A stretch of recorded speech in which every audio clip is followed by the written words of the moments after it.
Morning all. Let's have a look at another great Magnus Carlsen game from the year 2006. So Magnus was still very high rated back then, 2646. His opponent in this game is an international master by the name of Rafael Prasca Sosa. So this was in the 37th Chess Olympiad. Okay, Magnus kicked off with e4 and we saw a French defense. And Magnus chose, after d4, d5, he chose to play knight c3, inviting either a winnower or a classical with knight f6. We saw knight f6 played by Rafael, and now we see e5, and after knight fd7 the move f4, bolstering white's centre, and white has to be supporting d4 quite often in this line, and this is what happens. Black undermines the centre with c5, or tries to, knight f3 and then knight c6, piling up the pressure, and white plays logically as well, so it's all revolving around the d4 pawn at the moment. Black plays immediately here, c takes d4, and after knight takes d4 plays bishop c5. Okay, queen d2, and now black takes on d4, and now elects to try and simplify further by taking on d4 again and playing queen b6, offering the exchange of queens. And it would seem that this would be a wise decision, playing against someone much higher rated. Now, taking the queen might not offer white too much. Magnus decides to leave the queens on, and in doing so he's offering b2 as a pawn sacrifice. So should black really take this pawn on b2? Well, he does. He plays queen takes b2, and an immediate consequence here is tempo gaining moves which establish now this knight very nicely in black's position. Where can the queen go after rook b1? Not too many places. It can go to queen a3, and now there's the tempo gain, knight b5. However, you might think, well, another pawn is lost here. Yes, 2 pawns up now after queen takes a2, but we see knight d6 check and king e7, and black might think, well, if I can weather the storm here, I'm 2 pawns up, and maybe a move like f6 is also undermining the d6 knight a little bit, or e5. For the moment, of course, the rook has to be moved somewhere, or protected. Maybe protecting it is not so hot with queen b4, but we'll check after in the second pass. Queen b4, there might be a5. On the other hand, knight takes c8 is double check, so not so easy. We'll definitely have to look at queen b4 in the second pass of this game. Okay, for the moment Magnus chose rook c1 as his preferred response here. We saw then b6. Black's trying to get pieces out potentially, or maybe exchange off the light square bishops and then use c8, maybe even an exchange sack might be good. The other thing about this as well is the b6 pawn supports queen a5 as well. So if Magnus plays a move like c4, maybe queen a5 is important to black. But after bishop e2, queen a5 is still played, but here the c pawn's not committed and it can be used now to block. So c3, Magnus is content to be 2 pawns down here, but getting the queens off is one step too far.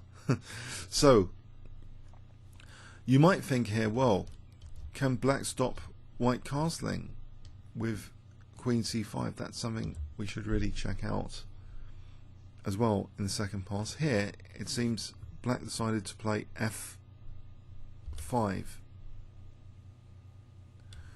So after f5, of course, if e takes, it looks as though king takes d6 would be possible. So this en passant might not be the best in this position. Magnus castles though, and he's connected rooks. Black's yet to connect rooks, and here plays queen c5 check, Now the move knight f8. So how can black's position be exploited? Black is 2 pawns up, and it looks as though, well, maybe if you play for c4, maybe black's response is d4 with the queen sitting there.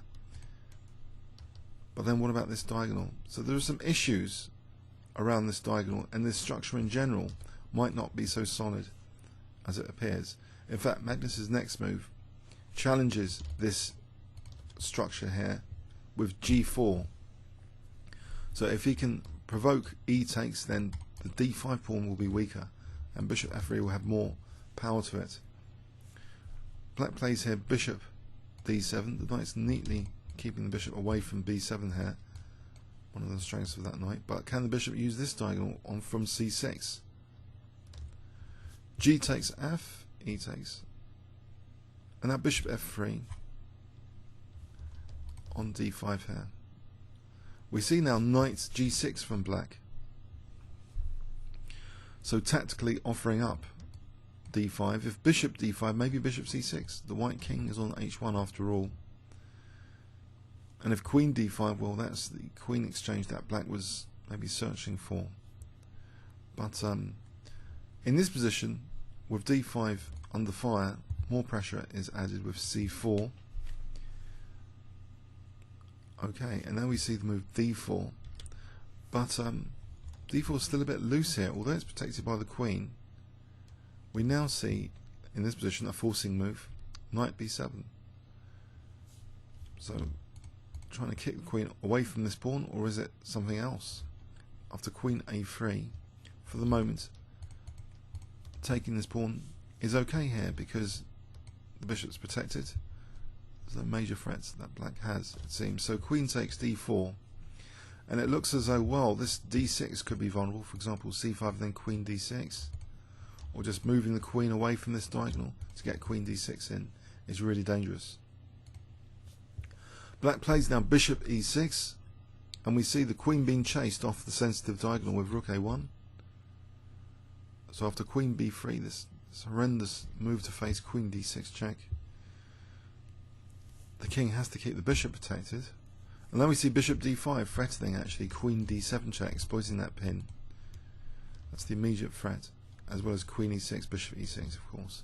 So black plays bishop takes d5, and now Magnus keeps it running with checks for a bit. Queen takes d5, check. After king e7, queen d6 check. And now we see another check. And then the knight returns to the centre with knight d6 check. And here black actually resigned. If he plays king f8, then queen f7 is mate. Note how black's rooks are just still not connected. If king d8, well, here let's turn on our engine friends. I would assume rook d1 is crushing. Maybe a lot of things are. Knight f7 is also good. Rook ad1 is a force mate in 7. Let's have a quick look at that. So say the king tries to run. Well, queen takes e7. So it's fairly obvious. It's hopeless now. Check. And the rook can come in and deliver a mating net. Now check. Okay, so we get the idea. It's a massacre. The game was a bit of it seemed one-sided after the 2 pawns were lost. So let's go back. So black played the opening to try and simplify and try and get the queens off, resolving that central tension very quickly with the exchange on d4, then another exchange on d4, and another one, and trying to get the queens off. But all this in vain. Queen d2, creating a dangerous position for black. After queen takes b2 is played, you see this entrenched knight on d6. Is it worth a pawn here, or 2 pawns, to get this knight to d6? Well, Magnus thought so. But the engine thinks it's about equal. Okay, now queen b4. Let's have a look at queen b4. It seems as though it might be tempting because of the double check, discovered check method. The engine thinks it's about equal here after a5. What's going on? Knight takes c8. There's king d8. Okay, so check. King takes. Rook takes b7 here, holds equality for white. It's not the position white wants, really.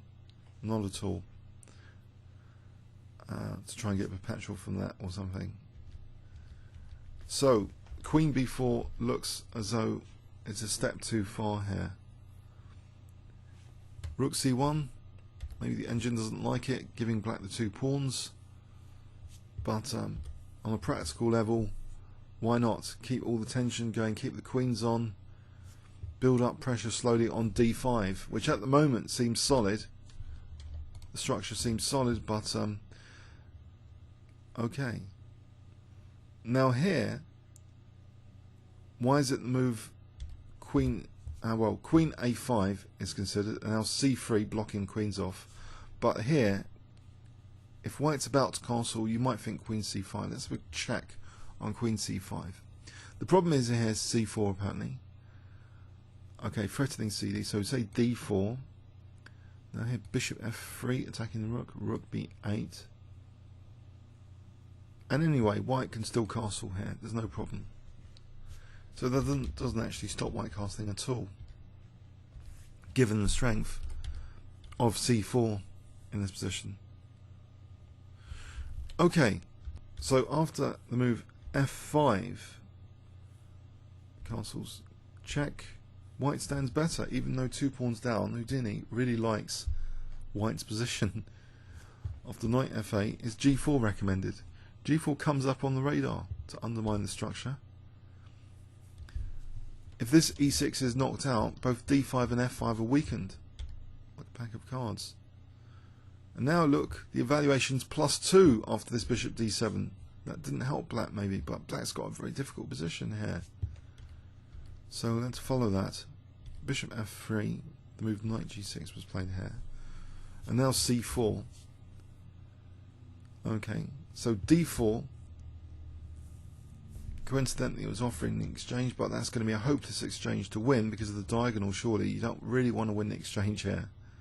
In fact, you end up going about, well, not as good as the game, blowing a large part of the advantage. So clearly giving black counterplay, so Magnus, he doesn't want that. He wants to build up his positional trump cards. Mozart artwork, knight b7. Get d4, get onto this diagonal, get use of d6. For queen a3, queen takes d4. Okay, bishop e6 was played. And rook a1, maybe that's stronger than c5 to dislodge the queen away from the diagonal. If c5, let's quickly check out c5. Rook hd8 gives too much time, maybe. Well, resource, offering exchange again. Don't want to give black a resource unnecessarily. The move rook a1, if we try attacking the queen here, knight takes d8, yes, and then here we have queen takes d8, just winning an entire rook, basically. After king takes, rook takes a3. So there's no time for attacking white's queen here after rook a1. So in that respect, it seems like one of the strongest moves, better than c5, to get the queen off the diagonal. Ways and means. So if queen b4 here, trying to persistently stay on the diagonal, use the other rook. The engine's crying out. Use the other rook. Get the queen off the diagonal. If takes, check. Rook c1 now threatening rook c7. d8 totally under control. Here, attacking f3, so protecting f3 first before rook c7 seems like a good idea. And now things get desperate here for black, if black's forced for a queen sack. Where else can the queen go? Say the queen goes here. I think it's mate in 4, is it? Check. Well, it's going to be mate in 4. So that would be a key crunch line with rook a3 here. With check, I think that might actually be a mistake. Or no, that's okay anyway. Just move the bishop back, and still it's the dominating position. But yeah, so black just gave up on the diagonal with queen b3, and this just looks so easy to play now for white with bishop d5. all running with check. The rook's getting disconnected in the process here, trying to defend. Well, the king's getting way of the rooks. And, well, if king f8 here, then knight d6 threatens queen f7, mate. And the rooks can't help here. Nothing can help apart from the queen sack. It's hopeless. So it was just black was obliterated really in this game. In the game he tried king d8. Okay, well we resigned around here.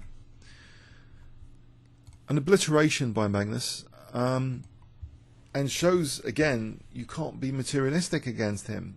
You just end up getting punished. He preserved the queens. He kicked black's queen off a key defensive diagonal. Importantly, maybe the rooks were disconnected. Black was just not working together. The pieces were not working together for black. All of white's pieces were working together. Hope you enjoyed it. Comments or questions on YouTube. Thanks very much.